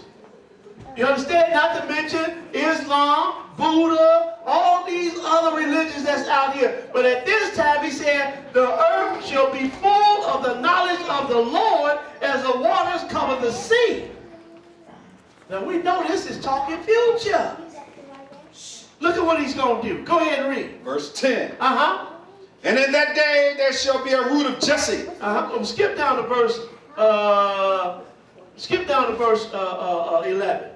No, go ahead, read on through. And in that day there shall be a root of Jesse, which shall stand for an ensign of the people. Go ahead. 2, it shall the Gentiles seek, and his rest shall be glorious. Go ahead. And it shall come to pass in that day that the Lord shall set his hand again the second time to recover the remnant of his people, which shall be left from Assyria. Now look, he's stretching his hand out a second time to recover the remnant of his people. Now look at where he's going to recover them from. Go ahead and read. Recover the remnant of his people, which shall be left from Assyria. That was a black nation. Go ahead and read. And from Egypt. That was a black nation because the Arabs come in and took a lot of those countries over. Go ahead and read. And from Petros. And from Cush. Cush, that's Ethiopia. Go ahead and read. And from Elam. And from Shinar. Go ahead. And from Hamath. Go ahead. And from the isles of the sea. And from the isles of the sea. Who in the Bahamas? And Martha's Vineyards. The children of Israel. Hallelujah. Does everybody understand? He come to get them from everywhere. Look at what he's going to do. Go ahead and read. And he shall set up an ensign for the nations. And he shall set up an ensign for the nations. And shall assemble the outcast of Israel. And shall assemble the outcast of Israel. Go ahead and read it. And gather together the dispersed of Judah. Now that's how we know that Judah is among all the nations. Come on. Because he said, look, and he shall set up an ensign for the nations, and shall assemble the outcasts of Israel, and gather together the dispersed of Judah, from where? The four corners of the earth. From the four corners of the earth. The same thing we just got through reading in Matthew the 24th chapter. He's going to send his angel with the sound of a trumpet, and he's going to gather his elect from the four winds of heaven, from one end of heaven to the other. Yes, sir. And we are looking at this gathering. Notice, he gathered them from a lot of black countries, or African countries. Then he started going to the islands of the sea. Then he said, I'm going to set up an ensign for the nations and assemble the outcasts of Israel. And gather the dispersed of Judah from the four corners of the earth. A worldwide deliverance. Amen. A worldwide deliverance. Are y'all ready for this? I know the world is not ready for this. They're not ready for it. But look at what they're going to be saying when the Lord returns. Look at what they're going to say. First, let's go to, let's go here. Zechariah the 8th chapter. Zechariah the 8th chapter. And we're going to pick it up at verse 20. Zechariah 8, and we're going to pick it up at verse 20. Zechariah 8 and 20. When you get it, brother, go ahead and read it. Zechariah chapter 8, verse 20. Thus saith the Lord of hosts, it shall yet come to pass that there shall come people and inhabitants of many cities, and inhabitants of one city shall go to another, saying, let us go speedily to pray before the Lord, and to seek the Lord of hosts. I will go also. Go ahead. Yea, many people and strong nations shall come to seek the Lord of hosts. In Jerusalem. In where? In Jerusalem. Go ahead. And to pray before the Lord. Thus saith the Lord of hosts, in those days it shall come to pass. In those days it shall come to pass. Now listen now. Go ahead and read. That 10 men shall take hold out of all languages of the nations. Even shall take hold of the skirt of him that is a Jew. Saying. Now look, 10 men from each nation going to take hold of him, the skirt of him which is a Jew. And what are they going to say? Go ahead. Saying. Now, did this happen in 70 AD? Come on, brother. No, sir. No, sir. Come on, man. This did not know. He said 10 men out of every languages of nations even shall take hold of the skirt of him which is a Jew, saying, go ahead, what they going to say? We will go with you. See how popular you going to be? We will go with you. Go ahead and read. For we have heard that God is with you. For we have heard that God is with you. See how popular you're going to be? 10 men out of every nation will grab a hold of the skirt of him, which is a Jew, and say, take us with you. We heard that the Lord is with you. Now that's popular there. But has this happened yet? No, sir, this hasn't happened yet. Let's go now. Let's go to Isaiah the 14th chapter. See how the Lord going to gather his people? Sir. A worldwide deliverance. And I could give you much, much more, but I ain't going to keep y'all here all day. Let's go to Isaiah the 14th chapter, Isaiah 14. Isaiah 14, we're going to pick up at verse 1. Isaiah 14 and 1. When you get it, go ahead and read it. Isaiah chapter 14, verse 1. Uh-huh. For the Lord would have mercy on Jacob, Uh-huh. and will yet choose Israel, Go ahead. and set them in their own land, Uh-huh. and the strangers shall be joined with them, Go ahead. and they shall cleave to the house of Jacob. See how the stranger going to be falling after you? Hallelujah. Going to Israel? Because, you know, you got my brother saying that God going to kill everybody else, all the other nations, and he just going to save Israel. No. Well, I'm like, and then he turn around and say, well, y'all going to be our slave. And all the other nations going to be our slave. Well, then where are they going to be your slaves at then? And when? It's got to be in the kingdom of the Lord in order for this to happen, because they're not going to be your king, your slave here now while they ruling. How that look? We're going to serve you, and we're going to be your slaves in our kingdom. This is the kingdom of man right now. We're looking at the kingdom of the Lord. When the Lord return and set up his kingdom, then all the other nations will be joined to us.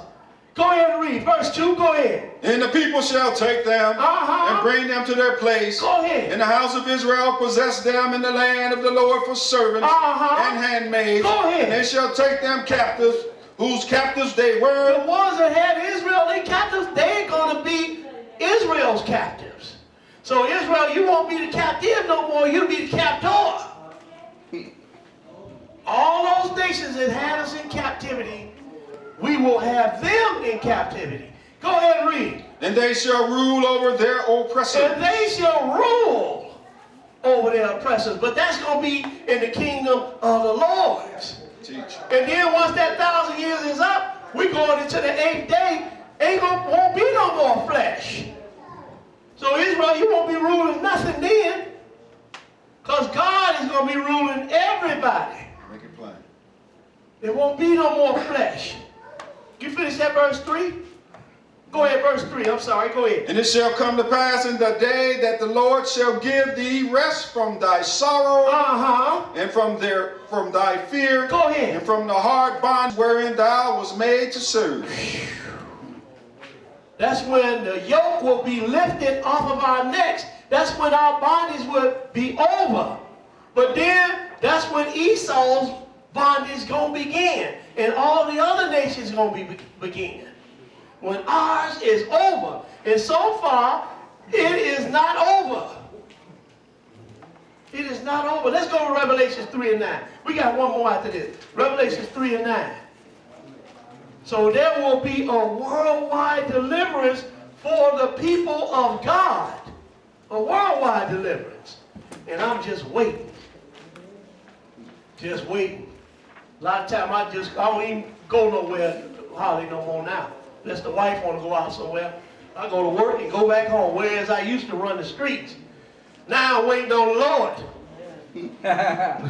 I'm waiting on the Lord. Come on, brother. Let's go now. We're going to Revelations 3 and 9. Revelations 3 and 9. We got one more. Revelations 3 and 9. Go ahead and read it. Revelations chapter 3, verse 9. Behold, I will make them of the synagogue of Satan, which say they are Jews. Stop right there. Now, because I got my sister keep saying that the Arabs are the Jews. But are they saying that they're Jews? They're not saying that they're Jews. So now how you going to make the Arabs Jews? When they're not, look up, he said, behold, I will make them of the synagogue of Satan, which say they are Jews. Now the Arabs were saying that they were Jews. Then now we got a, you got an argument. But the Arabs are not saying that they're Jews. The ones that say that they're Jews are the Edomites. Pay attention. Read that one more time so my sister can hear this. Behold, I will make them of the synagogue of Satan, which say they are Jews and are not, but do lie. But do lie. Who worship in synagogues? We don't. The one that call themselves Jewish, they worship in synagogue. See how the Lord put his hand right on them? But you got to have some wisdom. and some understanding when it comes to this. Go ahead and read. Behold, I will make them to come and worship before thy I'm sorry, feet. read that one more time. Read that one more time. Go ahead and read it. At the top. Uh-huh. Behold, I will make them of the synagogues of Satan, Uh-huh. which say they are Jews and are not, Go ahead. but do lie. Uh-huh. Behold, I will make them to come and worship before thy Now, feet. who is this thy feet? Who is he talking to? He's Israel. talking to Israel. He said, I'm going to make them ones that call themselves Jews. I'm going to make them come and worship before your feet, Israel. You understand? Just like he's going to make all the other nations become our slaves. Esau, you're not getting away with nothing. You're going to become a slave just like all the others. Only this time, we won't be taking you over on ships nowhere and beating you and killing you. We won't be doing these things like you did.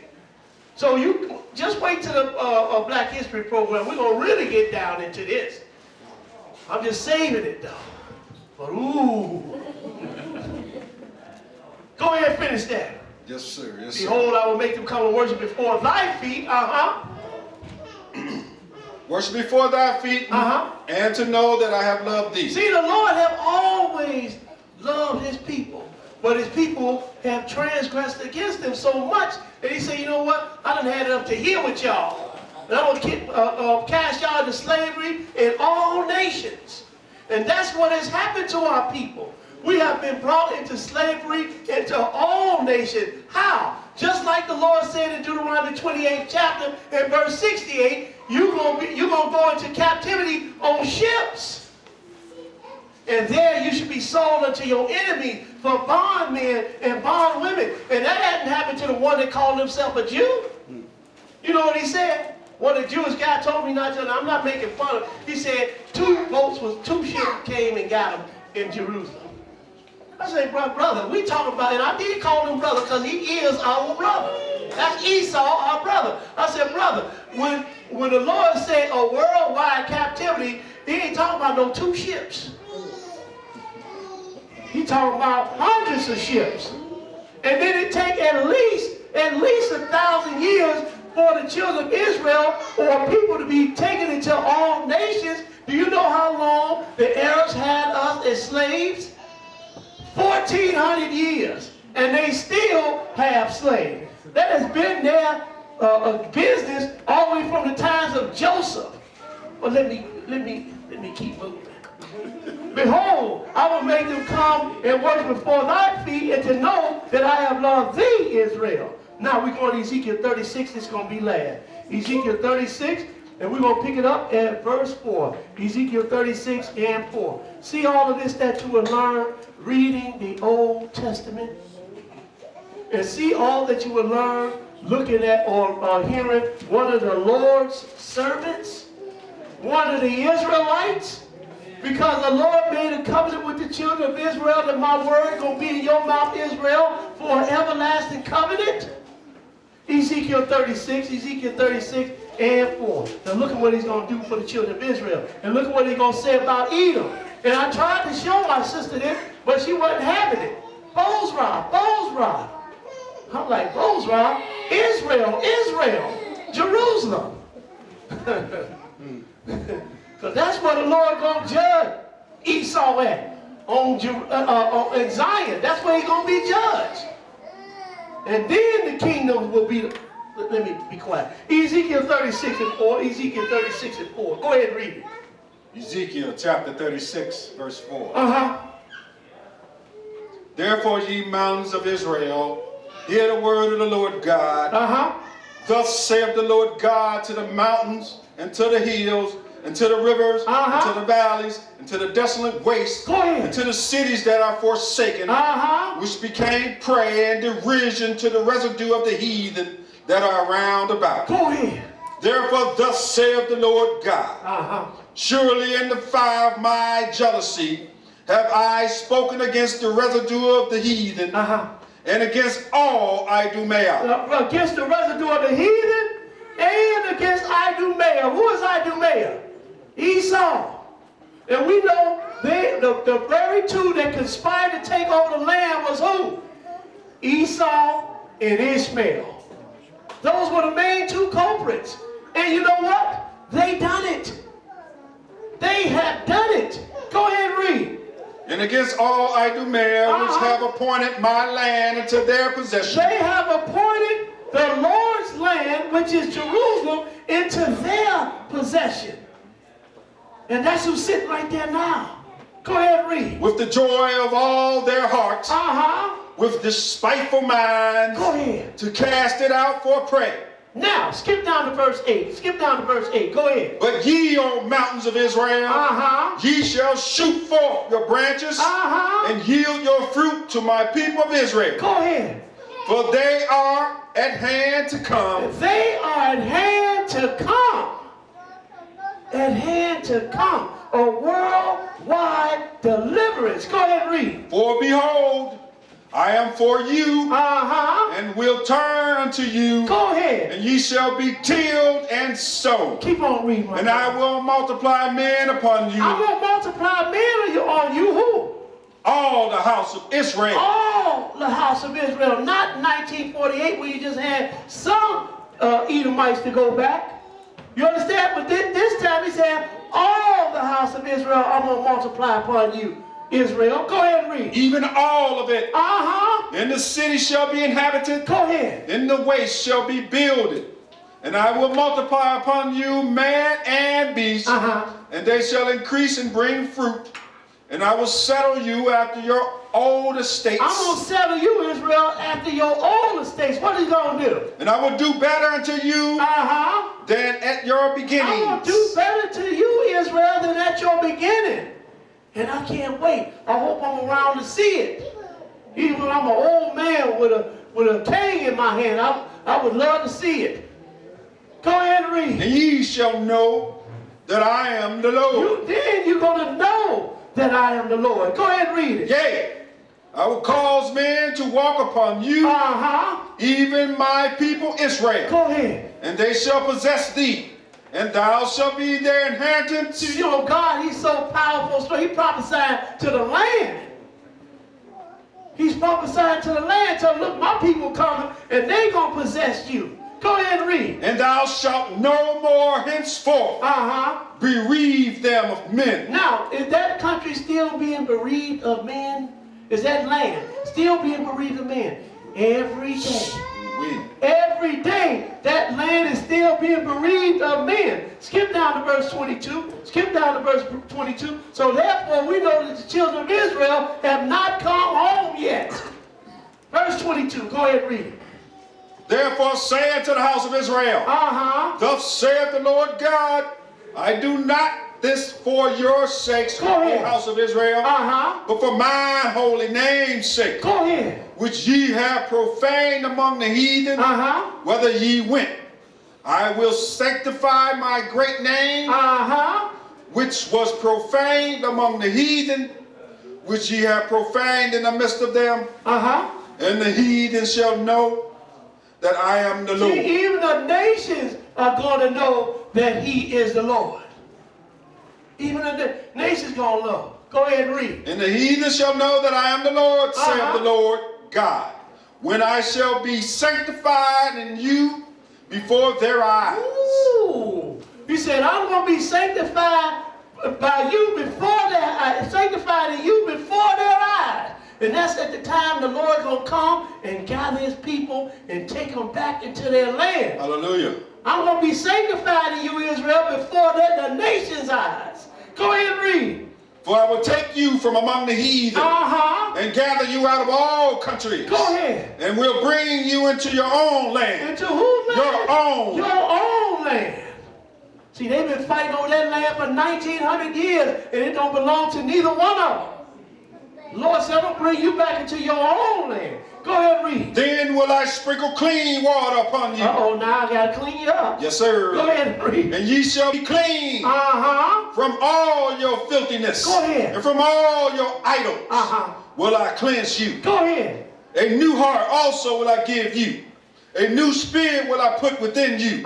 And I will take away the stony heart out of your flesh. Go ahead. And I will give you a heart of flesh. And I will put my spirit within you. I'm going to put my word in you.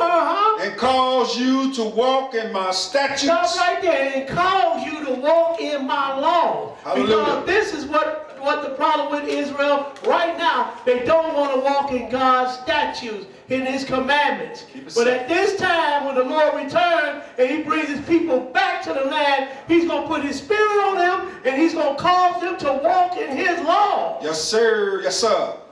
Go ahead and read. And ye shall keep my judgments and do them. And not just hear them, but you're going to do them. Verse 28, what does it say? And ye shall dwell in the land that I gave to your father. And ye shall be my people, and I will be your God. You're going to be my people, and I'm going to be your God. And there you have it. Black History Part 4, a worldwide deliverance. Thank you.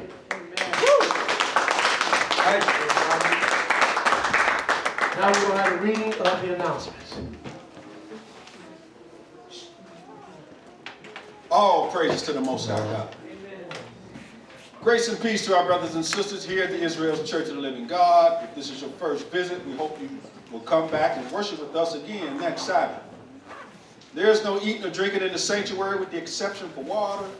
Brothers and sisters, please adhere to the dress code of Israel's Church of the Living God. Brothers, please remove any head covering upon entering the building. Do not wear sleeveless shirts, fleece jogging pants, shorts, tight-fitting pants, or any other revealing attire. Sisters, you must have a head covering. This is required. Hat, scarf, etc. Do not wear shorts, skirts, mid-drifts, or see-through blouses, mini dresses, mini skirts, halter tops of any kind revealing splits, tight-fitting, or cleavage revealing attire. Modest apparel only. We have Bibles and scarves available for visitors. If you use a Bible or scarf that belongs to Israel's Church of the Living God, please return it prior to leaving. If you live in the Lake County, Illinois area, please watch our television program, The Word for Life, every Wednesday at 6:30 p.m., Comcast Channel 17. You can visit our Facebook page, Israel's Church of the Living God, to post questions or comments. All questions will be answered according to the Bible. Click the Facebook like button to see our daily posts in your news feed. You can also subscribe to our YouTube channel at ICOTLG 567. In an effort to expand the church ministry, we have started a building fund. You can make your secure payments online using our PayPal account at israelschurch.org. Or you can send your donation to the attention of ICOTLG at P.O. Box 8933, Waukegan, Illinois 60079. We thank you for your past contributions and hope for your continued support. Free will donations are welcome and appreciated. Family, brothers and sisters, please continue to pray for one another. This is this weekly Saturday announcement. If you'd like to contact us here at Israel's Church of the Living God, you can give us a call at 847-636-4792. That's 847-636-4792. We also would like you to join us on our website, as Brother Caleb said. That's israelschurch.org. israelschurch.org, where you can go and follow us on Facebook, and you can look at some of our previously recorded videos on YouTube. And for those that are viewing our YouTube channel, we would like for you to like and also subscribe to our channel. If you would like prayer and spiritual counseling, you can see myself or Brother Caleb. Or if you're in the outlying areas, you can give us a call at 847-636-4792. That's 847-636-4792. If you would like to be baptized, you can see myself or Brother Caleb. Or if you're in the outlying areas, you can give us a call at 847-636-4792. I would like to say that my wife went into the hospital last night, and I would like for everybody to pray for her, as well as my mother. My mother was taken to the hospital this morning, and she's still there. She's doing a lot better, but I would like still for all of us to pray for her, if you would. And each other, for that matter. And each other. Okay, and so coming March the 30th, at sundown, that's Friday, March 30th, at sundown will be the Passover. So we would like for everybody to be here at sundown. That's March 30th at sundown. That's on a Friday, okay? So look, the Passover is falling on the Sabbath. So you still do the things, we have to do those things which pertains to the feast. That's right. Okay? We have to do those things which pertain to the feast. Whatever we have to do on the feast day, okay? And then on March 31st at sundown, that's Saturday, March 31st at sundown, we'll be holding a feast of unleavened bread, the first day. So, by this time, you should have all the leavening out of your house. By this time, you should have, I usually take it out by the Passover. That's when I take all the leavening out of my house. But most assuredly, you should have all the leavening out of your house March 31st at sundown, right? And you are to eat unleavened bread for 7 days, right? The first day is a holy convocation, and the 7th day is a holy convocation, okay? So now, the last night will be April the 6th at sundown. So the Feast of Unleavened Bread is going to be Saturday, March 31st at sundown, and the last night, which will be the 7th day, will be Friday, April 6th at sundown. Does everybody understand? So don't be calling me talking about, well, what about we put the cookies in the garage? Nope, get rid of it. Best for you to get rid of it the week before, like when you know the garbage man is coming. You get rid of it. Can we put it in the car and take it to my mother? No, get rid of it. So why would you want your mama to eat unleavened bread when you know nobody's supposed to be really eating it? Thus saith the Lord. Okay, so now we want to stand and face Jerusalem unless we got any more announcements. Okay, we're going to stand and face Jerusalem, close out.